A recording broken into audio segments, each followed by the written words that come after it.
Good afternoon, President of the IPU. Good afternoon, colleagues. I come with a heavy heart from Nigeria, but first I'd like to apologize to Honorable Kafila Ogbara. I am not here to bring shame to our country. I'm here to seek help for the women of Nigeria. Again, my name is Senator Natasha Akpoti Udua. 5 days ago, on the 6th of March 2025, I was suspended. As a senator, I was suspended illegally because I submitted a petition of sexual harassment against the President of the Nigerian Senate, Senator Godswill Akpabio. I thought that by submitting the petition, he would recuse himself, and both of us would submit ourselves to the Committee on Ethics, Privileges and Public Petition for a fair and transparent investigation. But unfortunately, I was silenced and I was suspended. I was suspended for 6 months, amongst many other stringent conditions, such as taking away my security, taking away all the officials, vehicles, and other items that were handed over to me as a senator. My salaries will be cut off. I must not appear anywhere near the National Assembly. And for 6 months, I'm not to introduce myself or present myself as a senator locally in Nigeria or internationally. That means I'm here illegally. But I had no other place to go but to come here and speak to you women. Because this is a bigger picture.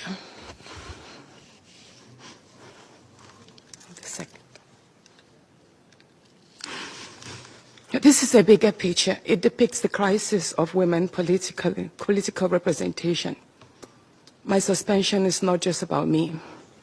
It's about the systemic exclusion of women from political leadership in Nigeria.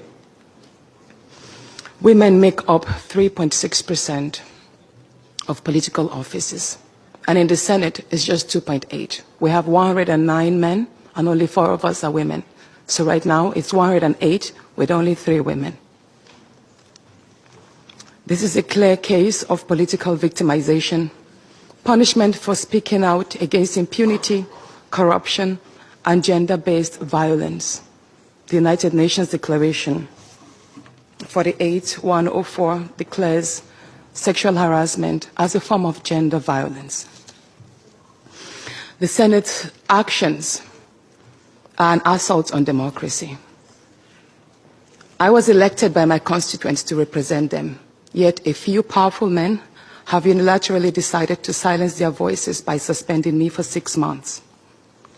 My call for an open and transparent investigation into harassment allegations have been met with hostility instead of accountability.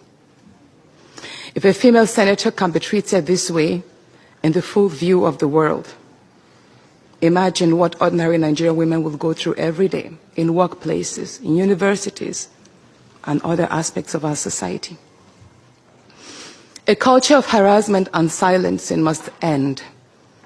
And this is not just a Nigerian issue. It's a global one.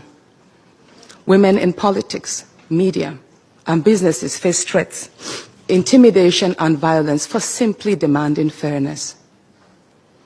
From sex for grades scandals in universities to harassment in workplaces and political spaces, Nigerian women have constantly been forced into silence.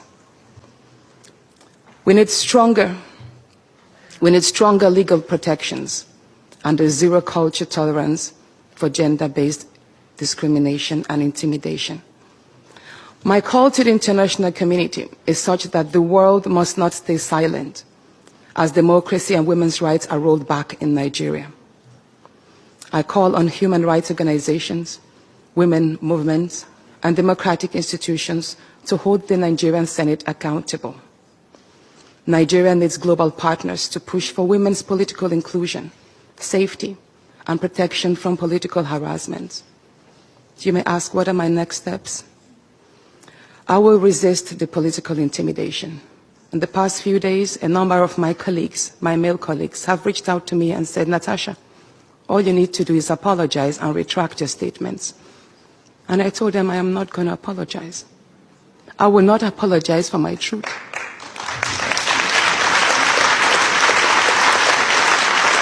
Thank you. Thank you.